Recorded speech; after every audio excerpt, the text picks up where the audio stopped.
इतना तो करना स्वामी जब प्राण तन से निकले, इतना तो करना स्वामी जब प्राण तन से निकले, इतना तो करना स्वामी जब प्राण तन से निकले, गोविंद नाम ले तब प्राण तन से निकले, गोविंद नाम लेकर तब प्राण तन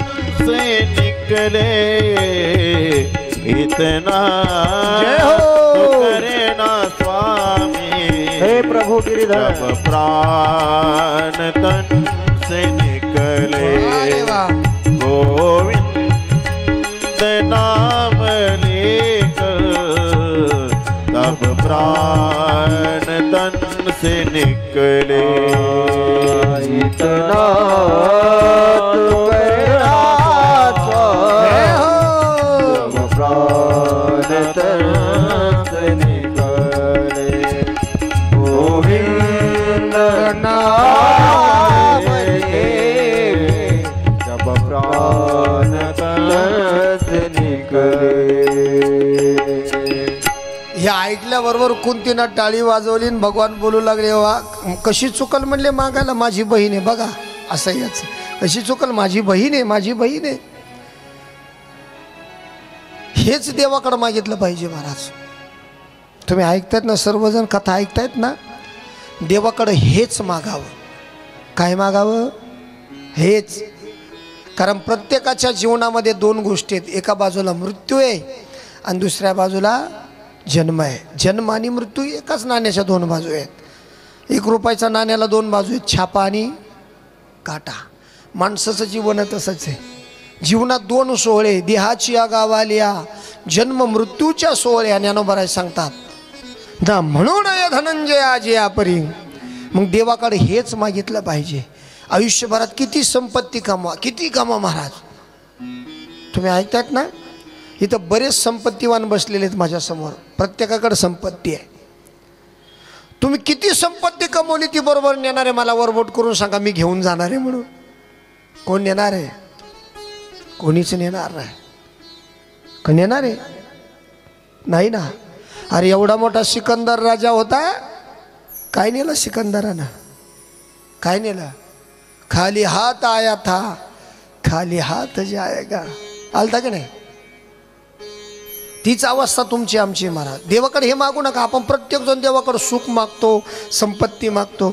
देवाकडे संपत्ती सुख मागू नका. तुमच्या प्रारब्धात जर संपत्ती असेल ना, तर ती संपत्ती तुम्हाला मिळणार. पण त्याच्याकरता 3 गोष्टीचा विचार सांगतो आहे का. तुम्हाला तुमचं जीवन जर चाकोरीबद्दल चांगलं व्हावं वाटत असेल ना, तर त्याकरता जीवनामध्ये कर्म चांगले करा. कर्म काय करायचं? तुम्ही जर वाईट कर्म कराल ना, तुमचा शेवट सुद्धा वाईटच होणार आहे, लक्षात ठेवा. चांगलं कर्म करा. तीन पद्धतीने सांगतो आहे का. 3 गोष्टीचा विचार सांगतो. तुम्ही कर्म चांगलं करा, तुमचं संचित उज्ज्वल आहे. ऐकताय ना? तुम्ही कर्म चांगलं करा, तुमचं संचित उज्ज्वल आहे. आणि जर तुमचं संचित उज्ज्वल आहे, तर तुमचं प्रारब्ध घडवणारा देव आहे. तुमचं प्रारब्ध घडवणारा देव आहे. म्हणून चांगलं कर्म करायचं. चांगलं कर्म करायचं. देवाकडे संसाराचं मागायचं नाही, देवाकडे हेच मागायचं. आत्ता जे आपण मागितलं ते, जे सुभद्रेनं मागितलं, कोणतं? इतना तो करना स्वामी जब प्राण तन से निकले, गोविंद नाम लेके तब प्राण तन से निकले। श्री गंगा जी का घट हो यमुना जी का वंशी घट हो, मेरा सावरा निकट हो। जब प्राण तन से निकले उस वक्त जल्दी आना। देवा यम न्यायला येईल ना त्यावेळेला, उस वक्त जल्दी आना, नहीं शाम भूल जाना, राधे को साथ लाना। जब प्राण तन से निकले, हेच देवाकडे मागितलं पाहिजे, हेच मागितलं पाहिजे. कारण हे कधी येईल कुणाला सांगता येणार नाही. का सांगता येईल नाही ना, कळणार नाही पण येणार. संसारात खितपत पडता पडता जर मरण आलं ना महाराज, तुम्ही ऐकतायत ना, संसारामध्ये लुडबुड करता करता जर मरण आलं ना तर त्या संसाराकरता परत यावं लागतं. हे राडगाड गए पुनरपि जननम पुनरपि मरणम पुनरपि जनने जठरे शयनम. हे राडगाड बंद होत नाही. मरण कधी यावा माहितीये का? मरण भजन करता करता आणि परमार्थ करता करता. तुम्हाला मोक्ष पाहिजे ना, मोक्षाची व्याख्या विचार सागरामध्ये सांगितली. आत्यंतिक दुःखाची निवृत्ती आणि परमानंद सुखाची प्राप्ती या नाव मोक्ष आहे. याला मोक्ष म्हणतात. मग संसारात काय आहे? दुःख आहे. मग सुख कुठं आहे? इथं. कुठं? इथं. मग इथंच मरण आलं पाहिजे. कुठं? परमार्थ करता करताच मरण यावं. याच्यासारखं दुसरं सुख नाही बाबा.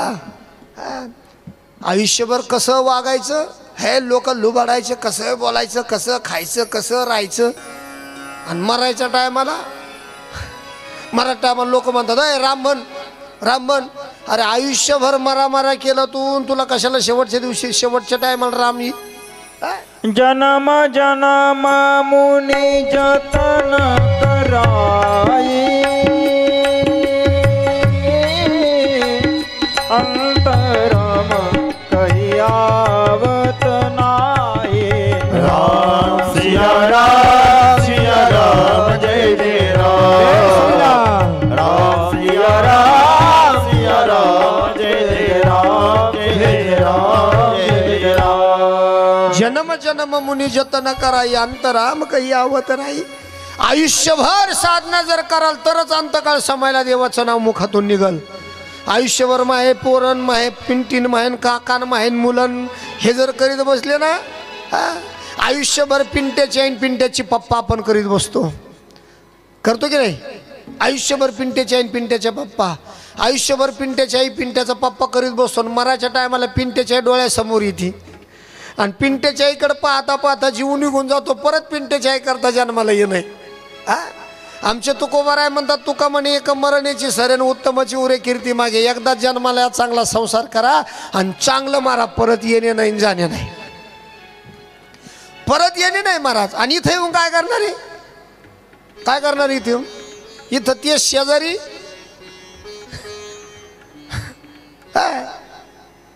तीच बांध कोराकोरी.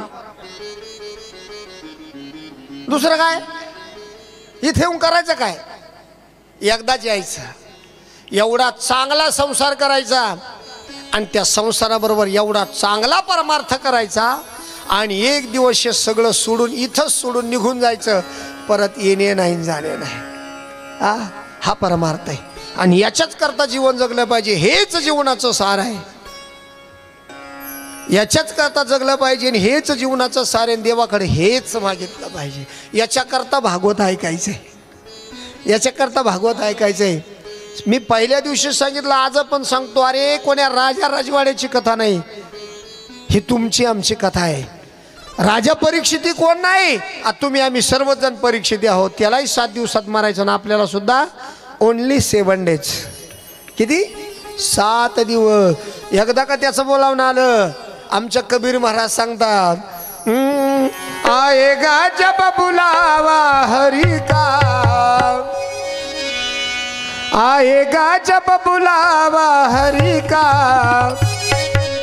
छोड़ के सब कुछ है जाना पड़ेगा, छोड़ के सब कुछ है जाना पड़ेगा। आएगा जब बुलावा हरि का, आएगा जब बुलावा हरि का, छोड़ के सब कुछ है जाना पड़ेगा, छोड़ के सब कुछ है जाना पड़ेगा। याद रख सिकंदर के हौसले तो हाली थे, जब गया था दुनिया से दोनों हाथ खाली थे, दोनों हाथ खाली थे, दोनों हाथ खाली थे। या सिकंदर राजानं तुम्हाला आम्हाला शिकवलं महाराज। याद रख सिकंदर के हौसले तो हाली, जब गया था दुनिया से दोनों हाथ खाली थे, दोनों हाथ खाली थे, दोनों हाथ खाली थे। या सिकंदरानं शिकवलं आपल्याला। मरते समयाला ज्यांना आपण आपलं आपलं म्हणतो, ज्यांच्या करता संसार प्रपंच वाढवतो ना, यातलं कोणीच नाही, यातलं कोणीच नाही। सर उठा के चलने वाले,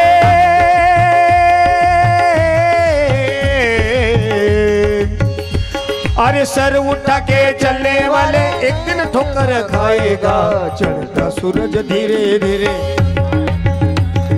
चढ़ता सूरज धीरे धीरे ढलता ही ढल जाएगा, चढ़ता सूरज धीरे धीरे ढलता ही ढल जाएगा, ढल जाएगा, ढल जाएगा, ढल जाएगा, ढल जाएगा। तू लाख हिफाजत कर ले, तू लाख हिफाजत कर ले, तू लाख करे रखवाली, उड़ जाएगा एक दिन पंछी रहेगा पिंजरा खाली, उड़ जाएगा एक दिन पंछी रहेगा पिंजरा खाली, पिंजरा खाली, पिंजरा खाली, पिंजरा खाली, पिंजरा खाली। तू लाख हिफाजत कर ले, जय हो। ताली बजाओ। तू लाख हिफाजत कर ले, तू लाख करे रखवाली रे, उड़ जाएगा एक दिन पंछी रहेगा पिंजरा खाली, उड़ जाएगा एक दिन पंछी रहेगा पिंजरा खाली, पिंजरा खाली, पिंजरा खाली, पिंजरा खाली, पिंजरा खाली। तुम्ही म्हणाल बाबा तुम्ही कव्वाली कशी काय म्हटले, शंका आली असेल तुम्हाला। हा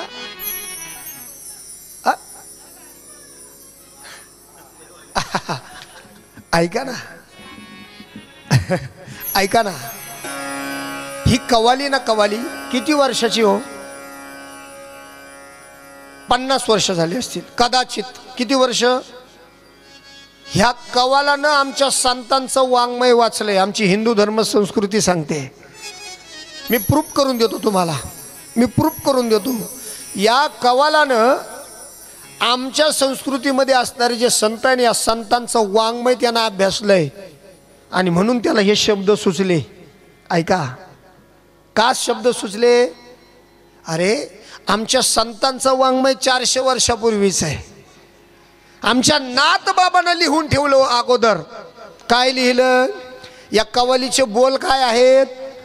तू लाख हिफाजत कर ले, तू लाख करे रखवाली रे, उड़ जाएगा एक दिन पंछी रहेगा पिंजरा खाली। हे आत्ताचे 50 वर्षाचे, 400 वर्षापूर्वी आमच्या नाथ बाबांना लिहून ठेवलंय। पक्षी अंगणी उतरती ते का गुंतोनिया राहती, ऐसे असावे संसारी झोवरी प्राचनाची जुडी। म्हणून म्हटलं जातं तू लाख हिफाजत करले न उड जाएगा एक दिन पंछी। संयोग लागला का बरोबर? जुळलाय का बरोबर? पक्षी अंगणी उतरतीन उड जाएगा एक दिन पंछी, त्यानं ते अगोदर ऐकलंय आणि मग याला सुचलं। याच्या बापाने ठेवलं का सगळं आत्ताच? ते अगोदरच आहे, पूर्वीचं। हे अगोदरच आहे, पूर्वीचं। म्हणून जीवन कसं असलं पाहिजे किसा असला पाहिजे. पैसा असावा माणसाकडे, पण किती? उधाय लागूपर्यंत. किती उधाय लागूपर्यंत पैसा कमवला तुम्ही, तुमचा तो पैसा कोणाचाच बरोबर येणार नाही. मर्यादेपुरता असावा. आणि तो दान धर्म करायचं बी शिकलं पाहिजे. मी पहिल्या दिवशी सांगितलं धनाची शुद्धता दान केलं नाही. धनाची शुद्धता दान धर्म केलं नाही. महाराज कशा करता बोलतो, का बोलतो मायबाप? अरे ऐका,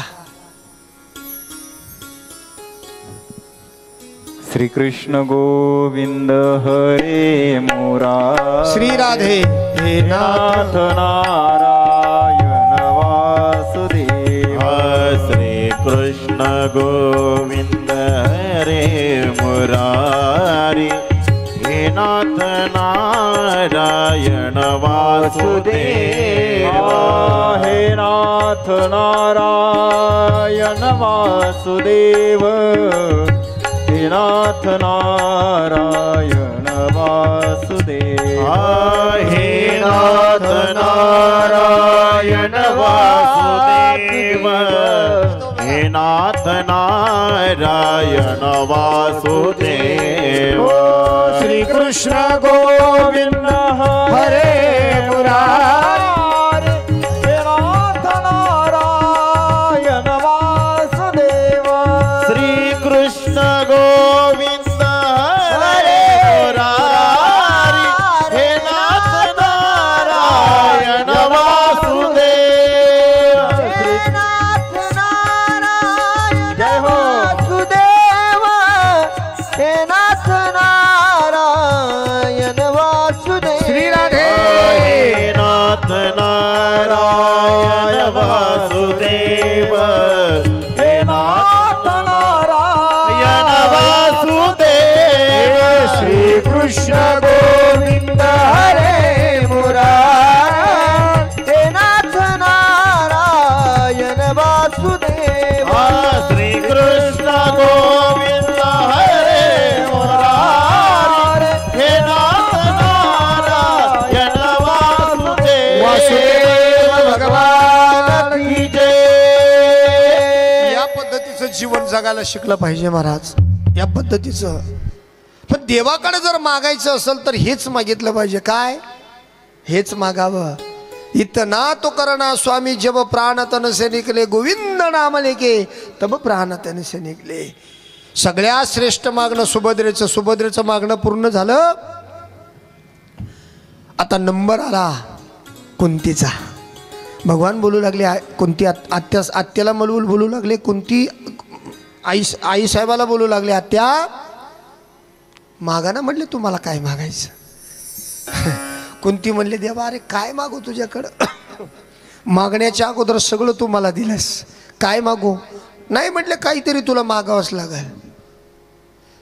कुंतीनं देवाला म्हणावं, देवा मला जर काही द्यायचं असेल ना तर फक्त एकच गोष्ट दे. काय दे? मला दुःख दे. काय दे? महाभारतामध्ये एक पात्र होऊन गेलं महाराज. कुंती तिनं देवाकडे दुःख मागितलं. आपण प्रत्येक जण सुख मागतो, कुंतीनं काय मागितलं? तुम्ही म्हणाल मग कुंतीनं जर दुःख मागितलं तर कुंतीच्या जीवनामध्ये दुःख कमी होतं का? कुंतीनं जर दुःख मागितलं तर मग कुंतीच्या जीवनात दुःख कमी होतं का?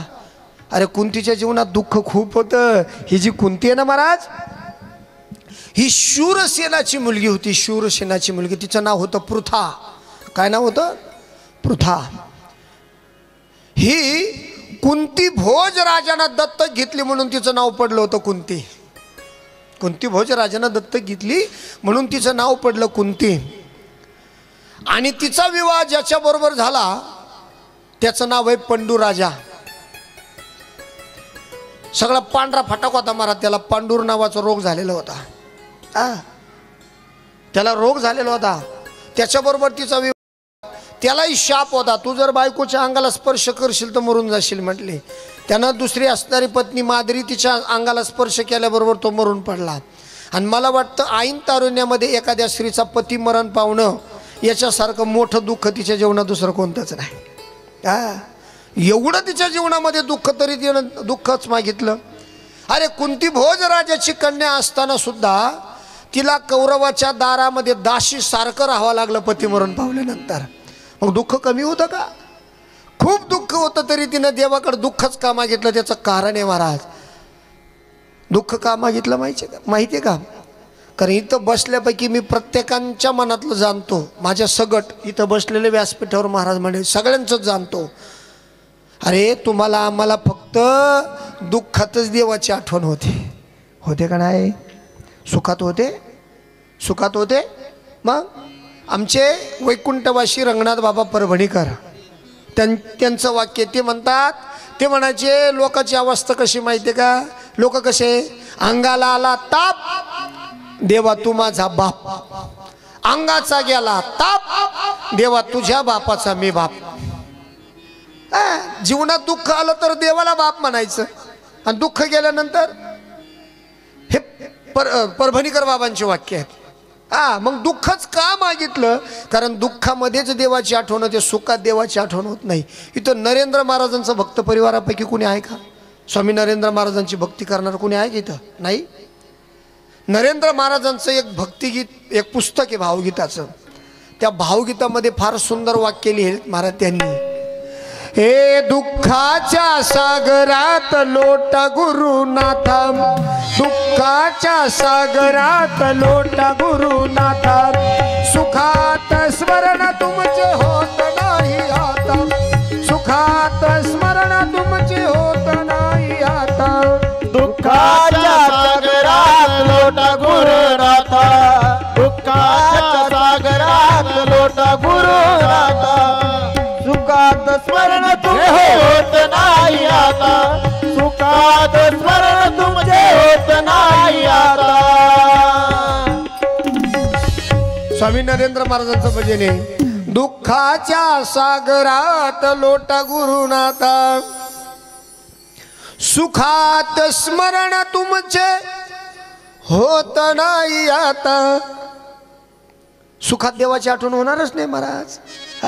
दुःखात मग कुंतीनं देवाकडे दुःख मागितलं, याचा अर्थ असा कुंतीनं देवच मागितला. कुंतीनं काय मागितलं? अखंड माझ्या स्मरणात राहावं याच्या करता तिनं दुःख मागितलं.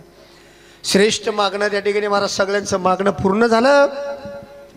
आता भगवान तिथंच मुक्कामी राहिले. अंधार पडला. भगवान द्वारकेला जाण्याचं त्यांनी थांबवलं आणि भगवान तिथंच मुक्कामी राहिले. त्याच वेळेला रात्र झाली आणि हा जो धर्मराजा होता ना, या धर्मराजाच्या खोलीमध्ये लाईट त्या ठिकाणी चालू दिसला, उजेड दिसला. भगवान बोलू लागले, अरे म्हणजे सगळे झोपले, याला झोप का येत नाही? म्हणून भगवान त्या धर्मराजापर्यंत गेले आणि धर्मराजाला बोलू लागले, धर्मा, हे धर्मा, तू अजून झोपला नाहीस? त्यावेळेला धर्मराजा रडत होता.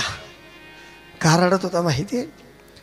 धर्मराजा रडत होता. धर्मराजा बोलू लागला, देवा, अरे मी जे राज्य या ठिकाणी उपभोगतोय ना, कसे काय ना माझे भाऊ होते, त्या भावंडांना मारून मी राज्य उपभोगतोय. धर्मराजाचे शब्द आहे, अरे सहज मिले सो दूध सम. धर्मराजाचे वाक्य आहे, सहज मिले सो दूध सम, मांग लिया सो पाणी, के हे कबीर वह रक्त सम, जहा है खिचातानी. वाक्य फार सुंदर आहेत. धर्मराजा बोलू लागला, देवा, सहज मिले सो दूध सम, जे सहज मिळालं ना ते दुधा समान आहे. जे मागून घेतलं ते पाण्या समान आहे, आणि जे हिसकावून घेतलं ते रक्ता समान आहे. असं राज्य मी उपभोगतोय. भगवंतानं ओळखलं, हा क्षत्रिय आहे पण याला अजून धर्मच कळालेला नाही. क्षत्रियाचा धर्म युद्ध करणं, मग तिथं बाप नाही, भाऊ नाही, कोणी नाही. मग याला तत्वज्ञानाची गरज आहे. धर्मराजानं त्याला भगवंतानं धर्मराजाला तत्वज्ञान सांगायला सुरुवात केली. जे तत्वज्ञान अर्जुनाला सांगितलं होतं ना कुरुक्षेत्रावरती, 45 मिनिटात गीता सांगितली अर्जुनाला, तेच तत्वज्ञान इकडं धर्मराजाला सांगायला सुरुवात केली. पण धर्मराजाला तत्वज्ञानच कळाना. का कळत नव्हतं माहिती आहे का? कारण धर्मराजाची श्रद्धाच नव्हती देवावर. आणि असं असतं, ज्याच्याकडून कथा कीर्तन ऐकायचं, ज्याच्याकडून ज्ञान घ्यायचं ना, सगळ्यात अगोदर त्या व्यक्तीवर आपली श्रद्धा असली पाहिजे, तरच कळतं. अन्यथा कळत, त्याच्यावर श्रद्धा असली तरच कळतं, नाही तर कळत नाही. आता हे मस्त सांगायचे त्याला तत्वज्ञान, पण त्याला तत्वज्ञान कळत नव्हतं. का? कारण त्याची श्रद्धा देवावर नव्हती, त्याची श्रद्धा होती भीष्माचार्यावर. कुणावर? भीष्माचार्यावर. भीष्माचार्यावर त्या श्रद्धा होती. म्हणून देवाने विचार केला, आता याला जर तत्वज्ञान सांगायचं असेल तर याला भीष्माचार्याकडे न्यावं लागेल. त्यावेळेला भगवंतानं सांगितलं, धर्मराजा एक काम करा म्हटले, आता तुम्ही शांतपणे झोपा. उद्या आपल्याला भीष्माचार्यांना भेटायला जायचं आहे. उद्या आपल्याला भीष्माचार्यांना भेटायला जायचं. आणि असं म्हणून सकाळ झाली. सकाळ झाल्याबरोबर ही सगळी मंडळी भीष्माचार्यांना भेटायला निघाली. सगळी मंडळी भीष्माचार्यांना भेटायला निघाली. 51 दिवस झाले होते महाराज युद्ध थांबून. किती दिवस? 51 दिवस युद्ध थांबून. आणि 51 दिवसापासून भीष्माचार्याच्या शरीरात बाण होते. भीष्माचार्य एकटे शरपंजरी पडलेले होते 51 दिवसापासून. आता निघाले महाराज सगळे भीष्माचार्याला भेटायला. 51 दिवसापासून भीष्माचार्य शरपंजरी पडले होते. अंगामध्ये एकही थेंब रक्ताचा राहिलेला नव्हता. ऐकता तुम्ही? तरी जिवंत होते. तरी जिवंत होते. 51 दिवस अंगात एकही थेंब रक्ताचा राहिला नव्हता. फक्त शिल्लक राहिला होता तो म्हणजे बापानं दिलेला आशीर्वाद. काय शिल्लक राहिलं होतं? बापानं दिलेल्या आशीर्वादावरती 51 दिवस बाणाच्या शय्येवरती पोहोडलेले होते. बापानं दिले आशीर्वाद, त्याच आशीर्वादावर होते. शंतनू नावाचा राजा होता. शंतनू, तुम्ही ऐकतायत ना? शंतनू नावाचा राजा. आणि या शंतनूचा विवाह गंगेबरोबर झाला. कोणाबरोबर? गंगामाईबरोबर विवाह झाला. आणि गंगेबरोबर त्या ठिकाणी विवाह झाला. आणि या गंगेबरोबर विवाह झाल्यानंतर गंगेनं एक वचन घेतलं होतं शंतनूकडून. काय? ती म्हटली होती, मी जे काय त्या ठिकाणी करील, ज्या पद्धतीने मी वागल, जसं मला वाटेल तसं मी त्या ठिकाणी राहील.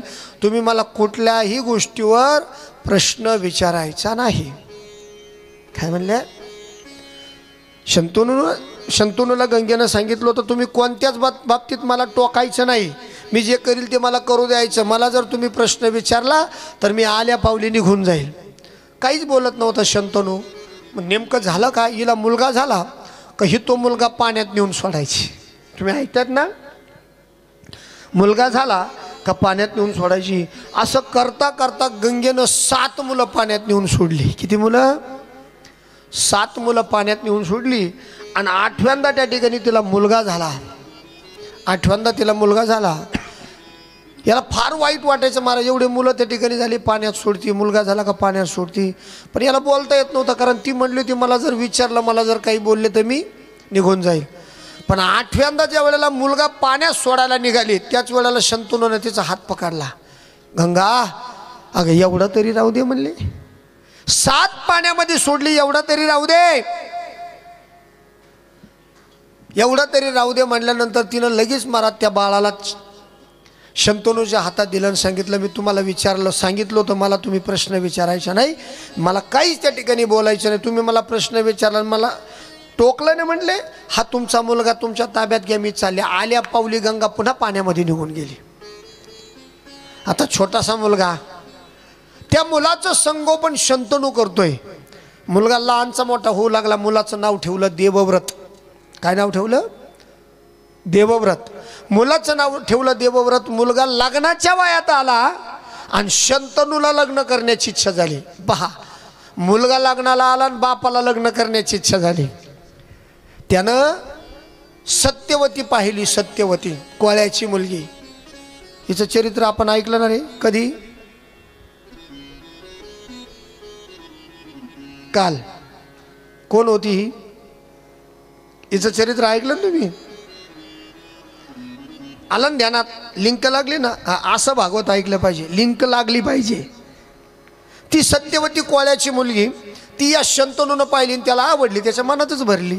गेला तिच्या बापाकडं हा शंतनू, त्या कोळ्याकडं. म्हणले, मला तुमची मुलगी द्या. तर म्हटलं ठीक आहे देतो, तू राजा आहे म्हणले, आणि माझी मुलगी तुला आवडली ना, विवाह करण्याकरता मी तयार आहे. पण ती सत्यवती मी तुला देऊ शकतो, लग्न करू शकतो म्हणले. पण एक गंमत आहे म्हणले, मला असं कळालं तुला लग्नाच्या वयाचा मुलगा आहे म्हणले, देवव्रत नावाचा. म्हणे हो. आणि मग अरे ह्या माझ्या मुलीबरोबर तू विवाह करशील, उद्या तिला मुलं होतील, आणि तिला मुलं झाल्यानंतर तुझा जो मोठा मुलगा आहे त्याच्या ताब्यात सगळं राहील, आणि हिचे मुलं त्याच्या हाताखाली नौकर म्हणून राहतील. देत नाही म्हणला, जा. आला महाराज शंतनू घरी. आणि ही बातमी देवव्रताला कळाली की माझे वडील लग्नाकरता गेले होते पण मुलगी मिळाली नाही. हा देवव्रत तिथे गेला कोळ्याच्या त्या कोळ्याकडं, आणि त्या कोळ्याकडे गेला आणि त्या कोळ्याला म्हणलाय बघा तुमची मुलगी माझ्या वडिलांना आवडली, तुमच्या मुलीचं माझ्या वडिलांबरोबर लग्न लावून द्या. हा तुम्हाला माझीच अडचण आहे ना, मी राज्य करीन आणि तुमचे मुलं त्या ठिकाणी नौकर होतील, माझी काळजी करू नका. आज तुमच्या समोर एक भीषण प्रतिज्ञा करतो, आजन्म ब्रह्मचारी राहील आणि ब्रह्मचारी राहून हस्तिनापुराचं रक्षण करेल. भीषण प्रतिज्ञा केली म्हणून त्या देवव्रताचं नाव पडलं भीष्म. त्या देवव्रताचं नाव पडलं भीष्म. आणि मग या मुलाचं हे ऐकलं आणि मग कोळ्यानं लगेच निरोप पाठवला, मी तुम्हाला मुलगी द्यायला तयार आहे. झालं महाराज दोघांचं लग्न, सत्यवतीचं आणि शंतनूचं. दोघांचं लग्न झालं आणि पहिल्याच रात्री सत्यवतीनं शंतनूला सांगितलं, अहो आपलं लग्न झालं नसतं हो, पण तुम्ही गेल्यानंतर आपला मुलगा देवव्रत तिथं आला आणि देवव्रतानं प्रतिज्ञा केली मी आजन्म ब्रह्मचारी राहील आणि हस्तिनापुराचं रक्षण करीन, म्हणून माझ्या वडिलांनी तुमच्याबरोबर माझं लग्न लावून दिलं. शंतनूला स्वतःची चूक कळाली महाराज. अरे लग्नाच्या वयात आलेला मुलगा आणि त्याला आज काय प्रतिज्ञा करावी लागली, आजन्म ब्रह्मचारी राहील. तेवढ्या रात्री पळत पळत गेला शंतनू देवव्रताकडं म्हणजे भीष्माकडं. धावत धावत गेला आणि त्याचे पाय धरले, बापानं मुलाचे पाय धरले. अरे माझ्यामुळं तू भीषण प्रतिज्ञा केली, माझ्यामुळं तू आजन्म ब्रह्मचारी राहतोयस. अरे हे मला कळालं, ऐक तुला आशीर्वाद देतो, तू इच्छामरणी होशील. तुला आशीर्वाद देतो म्हणले तू इच्छामरणी होशील. मग तेवढाच आशीर्वाद भीष्माचार्याच्या जीवनात शिल्लक होता, रक्ताचा थेंबही शिल्लक राहिला नव्हता. अशा वेळेला ही सगळी मंडळी तिथं आली. लोक म्हणतात भीष्माचार्य उत्तरायणाची वाट पाहत होते. आजही लोक म्हणतात उत्तरायणाची वाट पाहत होते. अरे साधू संतांना कशाला लागतं उत्तरायण? साधू संतांना केव्हाही मोक्ष आहे, केव्हाही उत्तरायणाची गरज नाही. अरे उत्तरायणाची वाट नव्हते पाहत, भीष्माचार्य देवाची वाट पाहत होते. कोणाची वाट पाहत होते? या देवाची. प्रभु आप मिलो, प्रभु आप मिलो, प्रभु आप मिलो, प्रभु आप मिलो. देवाची वाट पाहत होते. प्रभु आप मिलो, प्रभु आप मिलो,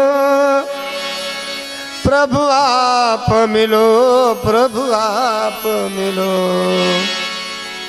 वाट पाहत होते देवाची. आपणही देवाची वाट पाहिली पाहिजे. आपण वाट पाहत नाही म्हणून आपल्याला देव भेटत नाही.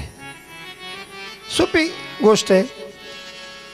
एखाद्याची जर वाट पाहिली तर तो भेटतो ना महाराज. अरे शबरीनं 80 वर्ष वाट पाहिली. कुणाची? कुणाची? मातंग ऋषीच्या आश्रमामध्ये जाऊन राहिली. 10-12 वर्षाचं वय, लग्न करायचं होतं शबरीचं. त्यावेळेला छोटाले आजपुत्र म्हणजे बकरं आणले होते. बकरं त्या शबरीनं लाड विचारलं, बाबा हे लहान लहान पिल्लं कशाला आणले हो? शबरीच्या वडिलांना सांगितलं, अगं उद्या तुझं लग्न आहे ना, त्या लग्नामध्ये या असणाऱ्या बकरांची मेजवानी द्यायची. शबरी म्हणली, अरे माझ्या लग्नामुळे हे निष्पाप लेकरं मारले जातील. त्याच रात्री शबरीनं आश्रम सोडला. त्याच रात्री शबरीनं आश्रम सोडला आणि त्याच रात्री शबरीनं घर सोडलं आणि मातंग ऋषीच्या आश्रमामध्ये जाऊन राहिले. आणि मातंग ऋषीच्या आश्रमात गेल्यानंतर सगळी घडलेली हकीकत सांगितली. आणि शबरीनं म्हणावं, मला देव भेटेल का हो? मातंग ऋषीने सांगितलं, नक्की भेटेल. कोणत्या रूपानं भेटेल? मातंग ऋषी म्हटले, राम रूपानं भेटेल. कोणत्या रूपानं भेटेल? राम रूपानं भेटल. असं म्हटल्यानंतर ती म्हणजे मी ओळखायचं कसं? ओळखशील म्हटले बरोबर. शबरीनं मनातले मनात रामाच्या पाऊतका, रामाचे जे चरण आहेत ना, ते मनातले मनात तयार केले. रोज त्या चरणाचं ती स्मरण करायची.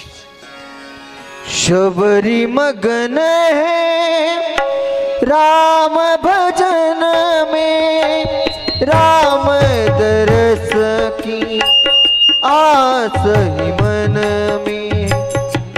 शबरी मगन है राम भजन में, राम दरस की आस ही मन में। शबरी मगन है राम के भजन में, राम की आस ही मन में। जय सिया राम, जय जय जय सिया राम।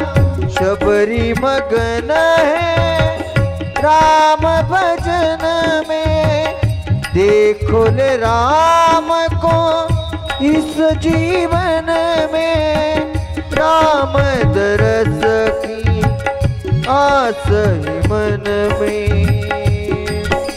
दरस की आस ही मन में, राम दरस की आस है मन में।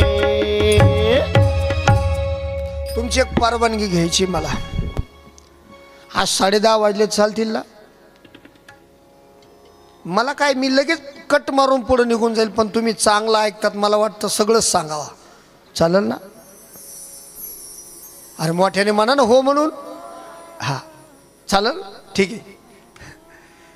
फार गोड कथा आहे महाराज। असं वाटतं मी एवढा दमून येतोय ना, मी रोज अपडाऊन करतोय महाराज। ही मंडळी सुद्धा यातले 2-3 जण अपडाऊन करतात, ते सिस्टीमवाले। रोज घरी पोचायला मला 2:30 वाजतात रोज। किती? 2:30-3 वाजतात रोज। आणि पुन्हा दुसऱ्या दिवशीचा प्रवास आहे, 3 घंटे मला इथे यायला लागतात, जायला 3 घंटे। एवढा दमून येतोय महाराज, पण इथं बसलं ना, इथं बसल्यानंतर सगळं विसरून जातं, आपोआप बोलावं वाटतं। हा, भगवंताची ताकद आहे। तुम्ही ऐका, मी बोलतो। हा, काय सांगत होतो मी? शबरी अंतकरणामध्ये तिनं चिंतन केलं, मला सांगितलं राम भेटल, राम भेटल, मला सांगितलं। मग तो राम कधी येईल, केव्हा येईल हे मात्र सांगितलं नाही। शबरीनं काय करावं? शबरीनं आश्रमामध्ये राहू लागली, आणि रोज शबरीनं 3 रस्ते होते, असे 3ही रस्त्यावर फुलं टाकायची, आणि शबरी वाट पाहू लागली। ये रे माझा राम राया, ये रे माझा राम राया, ये रे माझा राम राया, ये रे माझा राम राया। क्षणा क्षणाला पाहिली वाट, कधी भेटेल जानकीनाथ, कधी भेटेल जानकीनाथ, कधी भेटेल जानकीनाथ। माझा भोळा भाव तुझला ना ठाव, माझा भोळा भाव तुझला ना ठाव, आले पाणी डोळे भरोनी। ये रे माझा राम राया, ये रे माझा राम राया, ये रे माझा राम राम राया, राम राया। शबरी वाट पाहू लागली महाराज। जब मेरे राम जी का जब मेरे राम जी का दर्शन होगा, शबरी की कुटियों का पावन होगा। आएंगे रघुराई तो मैं आसन पे बिठाऊंगी, मीठे मीठे बेर अपने हाथों से खिलाऊंगी। साथ साथ लखन जी का दर्शन होगा, शबरी की कुटियों का पावन होगा। शबरी वाट पाहू लागली। एक झोपडी आहे शबरीची। मेरे झोपड़ी के भाग आज खिल जाएंगे, राम आएंगे।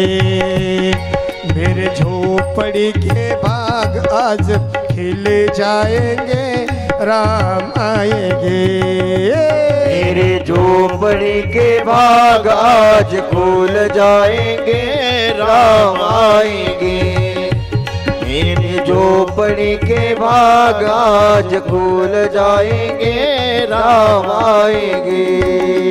राम आएंगे आएंगे राम आएंगे, राम आएंगे आएंगे राम आएंगे।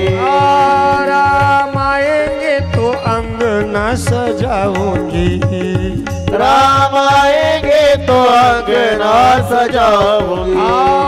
दीप जला के दिवाली मनाऊंगी, सर्वजन मना। दीप जला के दिवाली में मनाऊंगी। मेरे जन्मों के पाप सारे मिट जाएंगे, राम आएंगे। जय हो।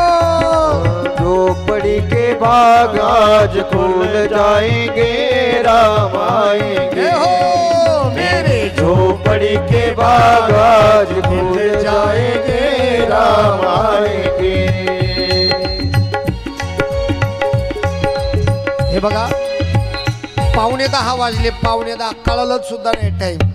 आज तुम्ही उभे राहिलेच नाही ना, ते आजी बसल्या बसल्या एवढ्या सात्विक नाचतात ना, म्हणून मला वाटतं आपण सगळ्यांनी एकदा उठावं, सर्वजण उभे राहा. ते आजी फार सुंदर नाचतात महाराज, सात्विक नाचणे. राम आएंगे आएंगे राम आएंगे. जय हो. एका जागेवर सर्वजण आएंगे आएंगे राम आएंगे. राम आएंगे आएंगे राम आएंगे. राम आएंगे आएंगे राम आएंगे. ये हो मेरे झोपड़ी के बाग आज खिल जाएंगे, राम आएंगे. झोपड़ी के बाग आज खुल जाएंगे, राम आएंगे.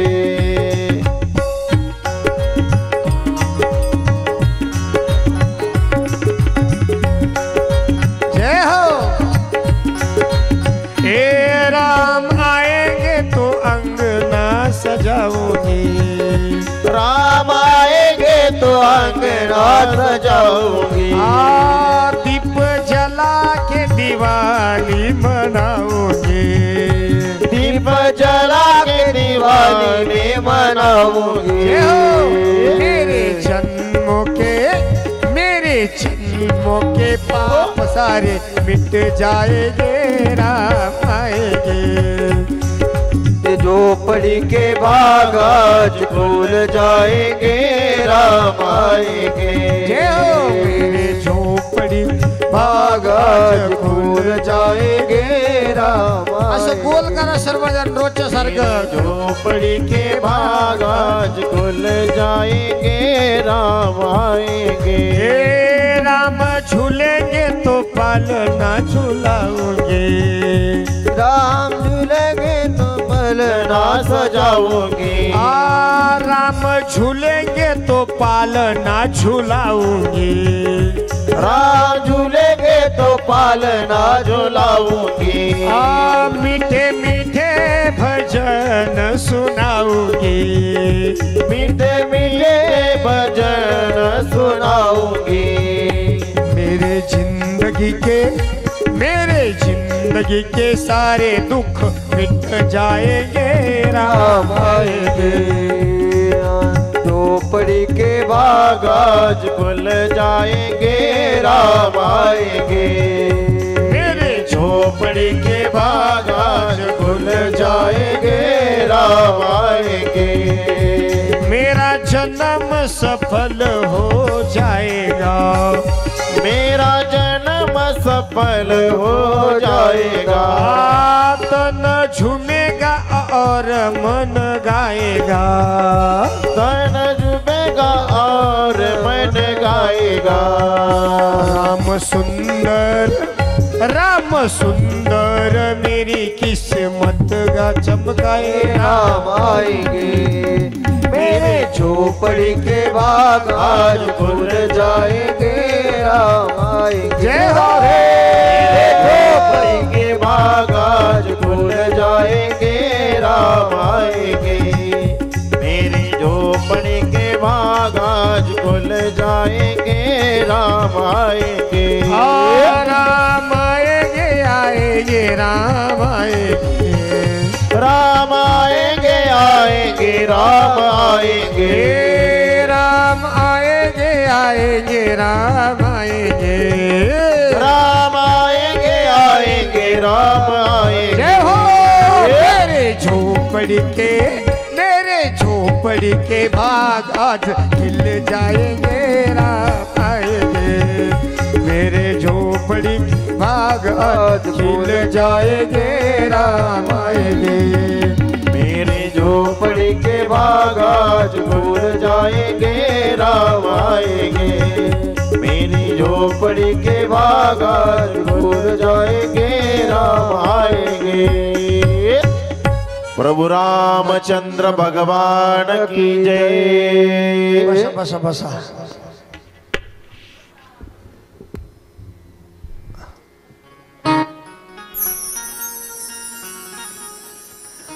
राम आएंगे। शबरीनं वाट पाहिली। एक दिवस भगवान प्रभू श्री रामचंद्र लक्ष्मण भैया बरोबर आले। मग शबरीनं ओळखलं कसं माहितीये का? शबरीनं ओळखलं कसं? हा रामच आहे। 80व्या वर्षी राम भेटले। शबरीचं वय 80 वर्षाचं झालं। मग शबरीनं ओळखलं कसं माहितीये? कसं ओळखलं? शबरीनं जसे अंतकरणामध्ये आपल्या चित्तामध्ये प्रभू श्री रामचंद्राचे पाय साठवले होते, ज्या पायाचं चिंतन शबरी करत होती, त्याच पद्धतीचे पाय प्रभू श्री रामचंद्राला स्वतःचे बनवावे लागले। नुसतं पायाकडे पाहिल्याबरोबर ओळखलं, हा माझा श्रीराम आहे, हा माझा श्रीराम आहे। याच्याकरता वाट पाहिली पाहिजे, पाहिली पाहिजे का नाही? हा, वाट पाहिलीच पाहिजे। वाट पाहतात भीष्माचार्य। भगवान आले, एकटे नाही आले। सुभद्रा, द्रौपदी, गांधारी, कुंती आदी करून 5 पांडव त्या ठिकाणी बरोबर आहे। सर्वजण त्या ठिकाणी आले। आल्याबरोबर भगवान परमात्मा बोलू लागले, पितामह हा तुमचा लाडका आहे ना? म्हटले लाडका, हा लाडका, याला तत्वज्ञानाची गरज, हा रडतोय म्हणले राज्य उपभोगत असताना। भीष्माचार्य म्हणले, देवा मी त्याला सांगतो म्हणले सगळं, मला काय सांगायचं ते, पण मला एक वचन दे म्हणले। म्हणले काय? मला एक वचन दे, जोपर्यंत माझी आत्मज्योत तुझ्यामध्ये विलीन होत नाही तोपर्यंत माझ्या डोळ्यासमोर तू बाजूला जायचं नाही, असं वचन घेतलं। आणि मग तत्वज्ञान सांगायला सुरुवात केली। तत्वज्ञान सांगू लागले, धर्म त्या ठिकाणी सांगू लागले भीष्माचार्य।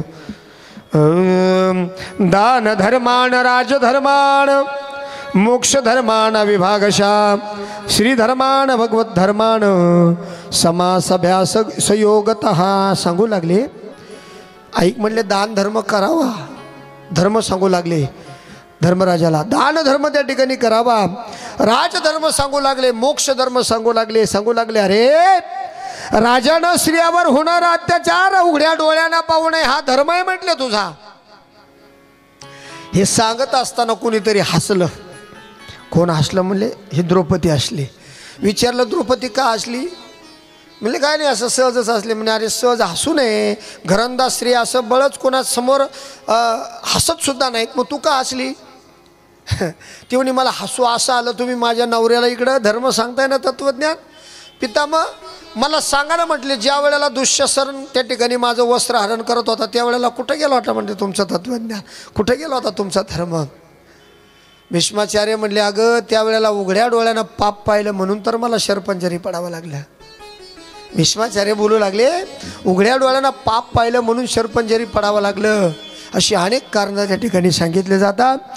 आता धर्मराजाच्या समोर महाराज त्या ठिकाणी भीष्माचार्यानं आपले प्राण सोडून दिले। पण भीष्माचार्य त्या ठिकाणी देवाला बोलत होते, देवा मला तुझं ते रूप त्या ठिकाणी फार आवडलं म्हणले। म्हणले कोणतं? ज्या वेळेला रणांगणामध्ये तुझं रूप पाहिलं ना, तुझ्या अंगावर धुलीकण होते, घामानं माखलेलं तुझं शरीर होतं, तू माझ्यावर मोडकं चाक घेऊन धावला होता, ते रूप मला फार आवडलं आणि माझ्या मुलीला तुझ्याबरोबर लग्न करण्याची इच्छा आहे। सगळेजण पाहू लागले। ते म्हणले, अरे भीष्माचे तर आजन्म ब्रह्मचारी राहणार होती, मग मुलगी कुठून आली? सगळेजण चकित झाले। भीष्माचार्याने सांगितलं, देवा माझी मुलगी म्हणे माझी मती, माझी बुद्धी, माझ्या बुद्धीबरोबर तुम्ही विवाह करावा, पण ते रूप तुमचं रणांगणावरतं, ते रूप मला पाहायचं, त्या रूपाभोवती तुम्ही माझा विवाह त्या ठिकाणी करा, माझ्या मुलीबरोबर तुम्ही विवाह करा असं सांगितलं. आणि भगवंताच्या चरणावरती त्या ठिकाणी महाराज प्राणज्योत भीष्माचार्यांची त्या ठिकाणी विलीन झाली. आता याच्यामध्ये एक कथा त्या ठिकाणी आपली राहिली, ती कथा मी आता उद्या सांगल. का सांगल? कारण मला आता परीक्षितीपर्यंत जाणं गरजेचं आहे, कारण पात्र तयार आहे आणि आता जवळजवळ 10 वाजलेले आहेत. म्हणून त्याकरता मला ती कथा सांगणं, ही एक कथा मागं राहते, पण हिची लिंक मी तुम्हाला उद्या लावून देतो. बरोबर, सुरुवातीलाच ती कथा. पुढे पांडव त्या महाराज भीष्माचार्य त्या ठिकाणून निघून गेल्यानंतर इकडं पांडव राज्य करू लागले. पांडवांच्या वंशामध्ये आनंद पर्व निर्माण झालं. का आनंद पर्व निर्माण झालं? त्या अगोदर अर्जुन बराच काळ त्या ठिकाणी भगवंताजवळ जाऊन राहिला आणि आता इकडं अर्जुन पुन्हा हस्तिनापुराला आला, कारण त्यांच्या जीवनामध्ये एक आनंदाचं पर्व, कारण जी उत्तरा होती ना, उत्तरा ती त्या ठिकाणी प्रसूत झाली आणि तिनं मुलगा झाला. त्या उत्तरेला मुलगा झाला म्हणून सर्वांनी दान धर्म करायला सुरुवात केली. सर्व पांडवांना आनंद झाला. ब्राह्मणाला बोलावलं, ब्राह्मणाकडून मुलाचं भविष्य त्या ठिकाणी ऐकलं. ब्राह्मणाने सांगितलं, हा सर्वाकडे पाहतो, हा सर्वांची परीक्षा करतो, म्हणून याचं नाव परीक्षिती ठेवलं जाईल, याचं नाव परीक्षिती ठेवलं जाईल असं त्या ठिकाणी सांगितलं. हा माणसामध्ये देव शोधतो म्हणून तो परीक्षिती. आणि तो कुणाला शोधत होता माहिती आहे का? तो परीक्षिती कुणाला पाहतो? असं मोठाले डोळे होते महाराज जन्माला आल्याबरोबर त्या परीक्षितीचे. भागवतात सांगितले मोठाले डोळे करून पाहत होता. तो काय पाहत होता माहिती आहे का? तो पाहत होता, ज्यानं मला आईच्या पोटात दर्शन दिलं तो कुठं दिसतो का काय म्हणून. ज्यानं मला आईच्या पोटात दर्शन दिलं तो कुठं दिसतो का काय म्हणून. असा असणारा परमात्मा आणि या परमात्म्याचा असणारा हा भक्त परीक्षिती, त्याचं नाव परीक्षिती त्या ठिकाणी ठेवलं आणि त्याचं भविष्य त्या ठिकाणी विचारलं, सांगितलं. सांगू लागले, हा श्रीरामासमान सत्यवान असेल, हा सिंहासारखा पराक्रमी असेल, पृथ्वीसारखा तितिक्षु असेल, शंकरासारखा दयाळू असेल, राजा रंतीदेवासारखा उदार असेल, कर्णासारखा दानशूर असेल, ययातीसारखा धर्मनिष्ठ असेल, पण ब्राह्मणाच्या शापातून याला मरावं लागेल असं भविष्य त्या ठिकाणी सांगितलं. आणि बरेच दिवस त्या ठिकाणी महाराज, बऱ्याच दिवसाच्या नंतर महाराज विदुर काका त्या ठिकाणी आले होते, जे वनामध्ये निघून गेले होते. त्या विदुर काकाचं चरित्र या ठिकाणी फार सुंदर आहे.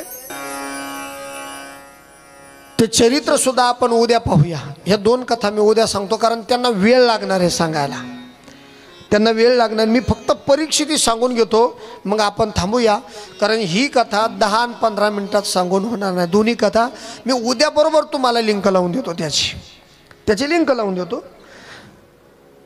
इकडं परीक्षिती लहानचा मोठा त्या ठिकाणी होतोय आणि परीक्षितीचा विवाह उत्तर राजाची कन्या इरावती बरोबर त्या ठिकाणी करून दिला आणि सर्व पांडव महाराज निज धामाला निघून गेले. परीक्षिती राजाच्या ताब्यात राज्य दिलं, त्याचा विवाह त्या ठिकाणी झाला. आणि विवाह झाल्यानंतर पुत्रवत त्या ठिकाणी महाराज हा परीक्षिती राज्याचं पालन, प्रजेचं पालन त्या ठिकाणी करतोय. आणि एक दिवस दिग्विजय करण्याकरता तो असणारा परीक्षिती हा वनामध्ये गेला. आणि वनामध्ये गेला त्यावेळेला एका गाई बैलाची जोडी त्या परीक्षितीनं पाहिली. गाई बैलाची जोडी त्या परीक्षितीने पाहिली. एक युगुल गाय आणि बैल जोडी पाहिली.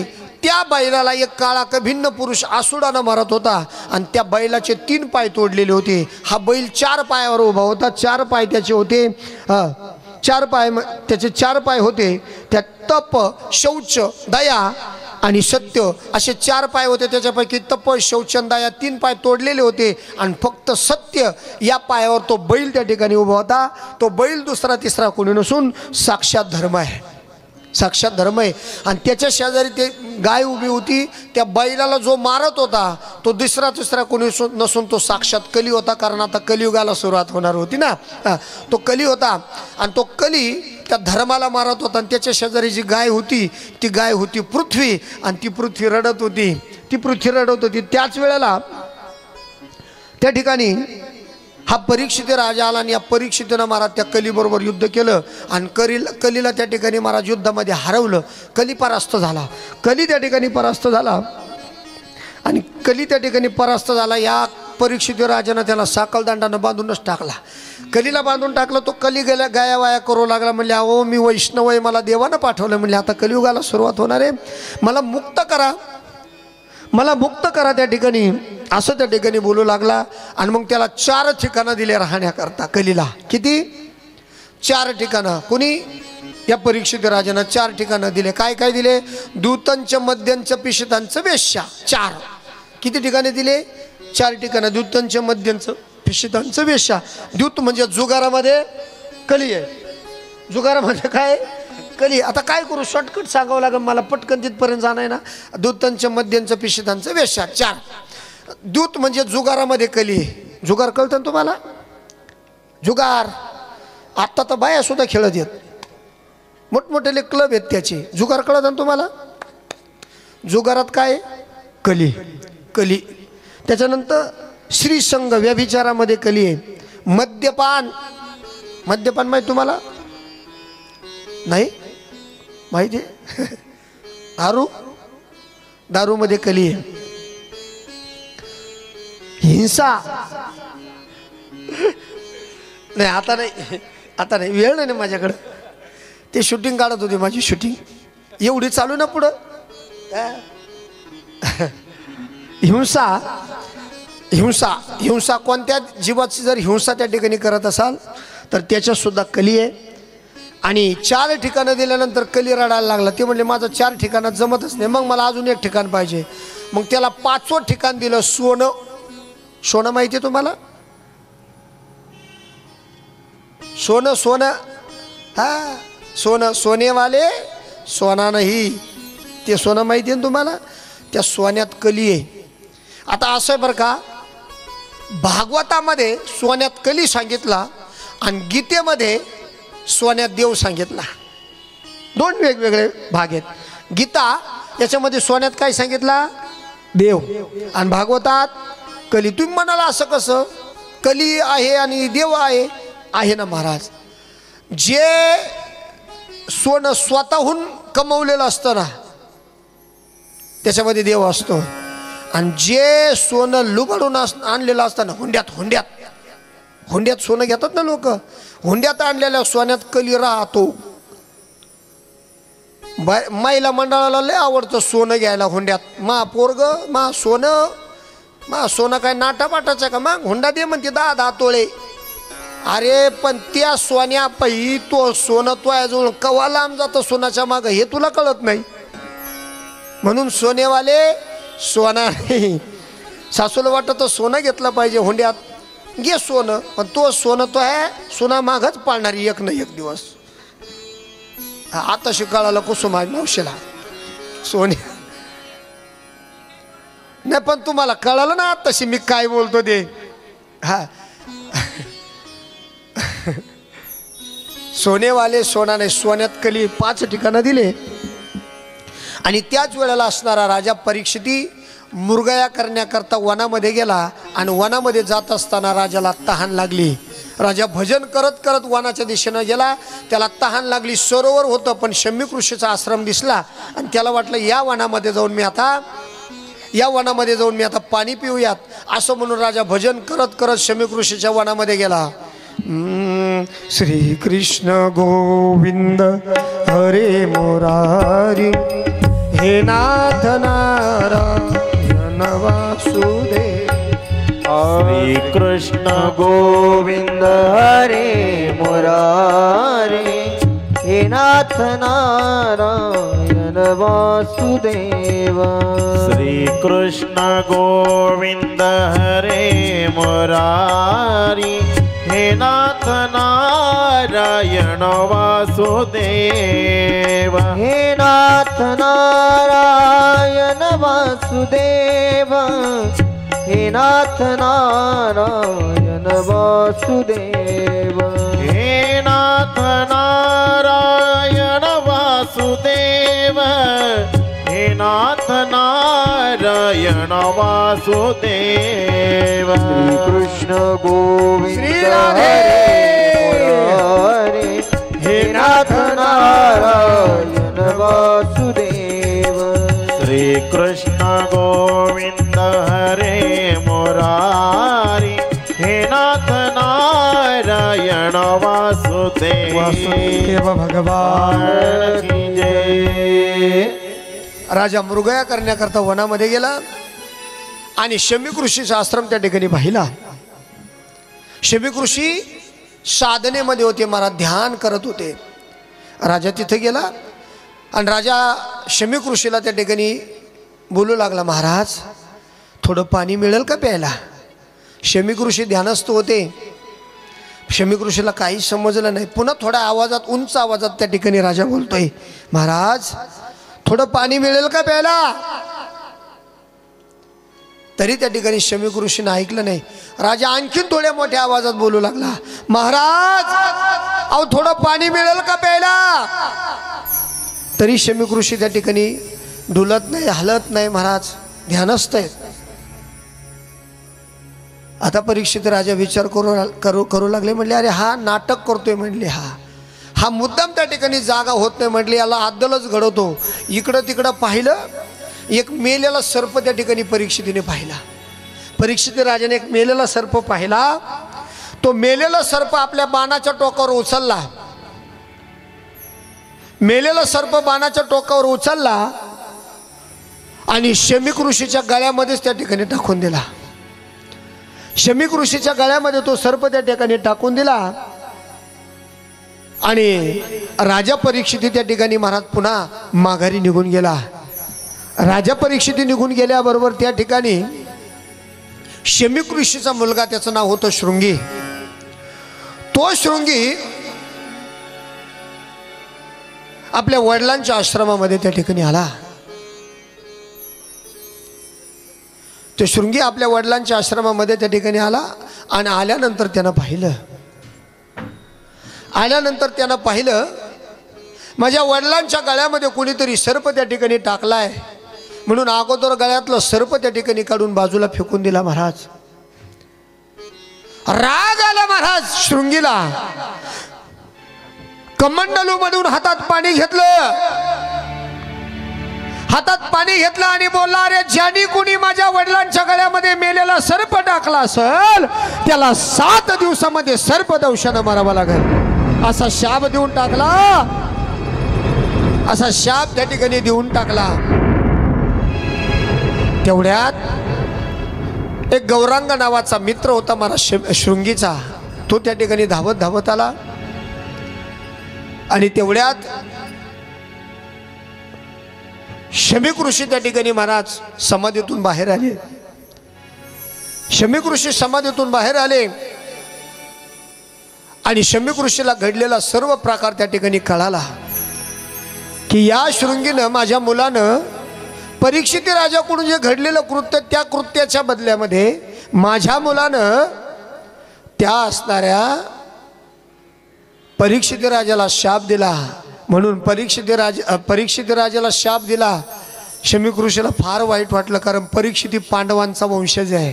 पांडवांनी फार संतांचं त्या ठिकाणी संतांकरता खूप सहकार्य त्या ठिकाणी केलेलं होतं, हे त्यांना माहिती होतं।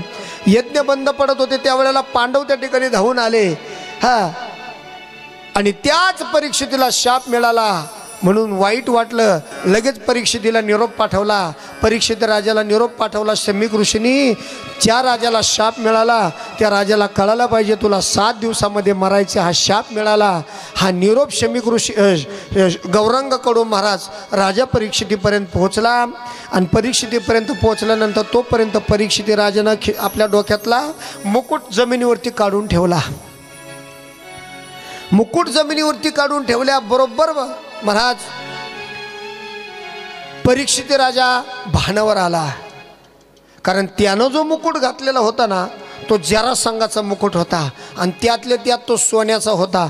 आणि मी मगाशी सांगितलं सोन्यामध्ये काय राहतो, कली राहतो। त्या सोन्याकरवी एवढा मोठा परीक्षित राजा पांडवांचा वंशज, पण त्या सोन्यातून त्याच्या डोक्यामध्ये महाराज कलीनं प्रवेश केला आणि म्हणून हे वाईट कृत्य त्या ठिकाणी घडलं गेलं। हे असणाऱ्या परीक्षितीच्या लक्षात आलं आणि परीक्षितीने राज्य आपल्या असणाऱ्या मुलाच्या ताब्यात दिलं। परीक्षित राजानं राज्य आपल्या मुलाच्या ताब्यात त्या ठिकाणी दिलं जन्मेजय नावाचा मुलगा आहे, त्याच्या ताब्यात त्या ठिकाणी परीक्षितीनं राज्य दिलं. आणि आता परीक्षिती राजा त्या ठिकाणी महाराज वनामध्ये जाण्याकरता निघाला. देवासाठी घेऊन जोग अवघा भोग तेजियला, अवघा भोग तेजियला, अवघा भोग तेजियला. देवासाठी घेऊन जोग अवघा भोग तेजियला, अवघा भोग तेजियला, अवघा भोग तेजियला. वल्कल वस्त्र त्या ठिकाणी परिधान केल्या, राज्य मुलाच्या ताब्यात दिलं. ते म्हटले अरे माझ्याकडून वाईट कृत्य घडलं, आणि लगेच वनाचा रस्ता त्या ठिकाणी धरला. आणि सर्वांना त्या ठिकाणी विनंती करू लागला, गंगेशी विनंती करू लागल्या, हो मला या ठिकाणी 7 दिवसामध्ये मरायचं, मी काय करू. सर्व संतांना त्या ठिकाणी विचारू लागला, मला मरायचं, मी काय करू. त्याच वेळेला अनेक संत होते, आत्री मुनी होते, वशिष्ठ, धवन, वशिष्ठ ऋषी, चवन ऋषी, भरद्वाज ऋषी, अरिष्टनेमी, भृगु, अंगिरा, पराशर हे सगळे ऋषी त्या ठिकाणी आले. आणि त्या सर्व ऋषीच्या समोर राजानं हात जोडले. आणि राजा सर्वांना त्या ठिकाणी नतमस्तक होऊन बोलू लागला, डगमग डोले माझी पाण्यावरी नावरे, डगमग डोले माझी पाण्यावरी नावरे, पंढरीच्या पांडुरंगा बिगी बिगी धावरे, पंढरीच्या पांडुरंगा बिगी बिगी धावरे. डगमग डोली माझी पाण्यावरी नावरे, डगमग डोली माझी पाण्यावरी नावरे, पंढरीच्या पांडुरंगा बिगी बिगी धावरे, पंढरीच्या पांडुरंगा बिगी बिगी धावरे. कृष्णा कृष्णा मुकुंदा जनार्दना, कृष्ण गोविंद नारायण हरे. धावा करू लागले. त्याच वेळेला महाराज कोणी उपाय सांगू लागलं, कोणी म्हणू लागलं जप कर, कोणी म्हणू लागलं तप कर, कोणी म्हणू लागलं अनुष्ठान कर. आणि हे सांगत असताना अचानकपणे शीतल शांतीचा वारा त्या ठिकाणी आला. शीतल शांतीचा वारा त्या ठिकाणी आला. आणि पाहतात तर काय, त्या ठिकाणी 16 वर्षाचे अवधूत वेशामध्ये साक्षात शुकाचार्याचं आगमन झालं. कुणीतरी येऊन या ठिकाणी महाराज पूजा करा. शुकाचार्याचं कथेमध्ये आगमन झालंय, कुणीतरी या, जोड असेल तर चालेल. शुकाचार्याचं कथेमध्ये आगमन झालं. हरि की कथा सुनाने वाले, हरि का हर्ष दिलाने वाले, तुमको लाखों प्रणाम, तुमको लाखों प्रणाम. हरि की कथा सुनाने वाले, हरि का दर्श दिलाने वाले, तुमको लाखों प्रणाम, तुमको लाखों प्रणाम. हम भूल रहे थे वन में, पल खो बैठे थे तन में, भूल रहे थे मन में, पल खो बैठे थे तन में. तूने आकर पल जगा कर, तूने आकर पल जगा कर, जीवन कर दिया निहार. हरि की कथा सुनाने वाले, हरि का दर्श दिलाने वाले, तुमको लाखों प्रणाम, तुमको लाखों प्रणाम, तुमको लाखों प्रणाम, तुमको लाखों प्रणाम. सद्गुरुनाथा हात जोडितो, अंत नको पाहू. शुकाचार्याचं आगमन झालं. सर्वजण त्या ठिकाणी नमस्कार करतात. सद्गुरुनाथा हात जोडितो, अंत नको पाहू.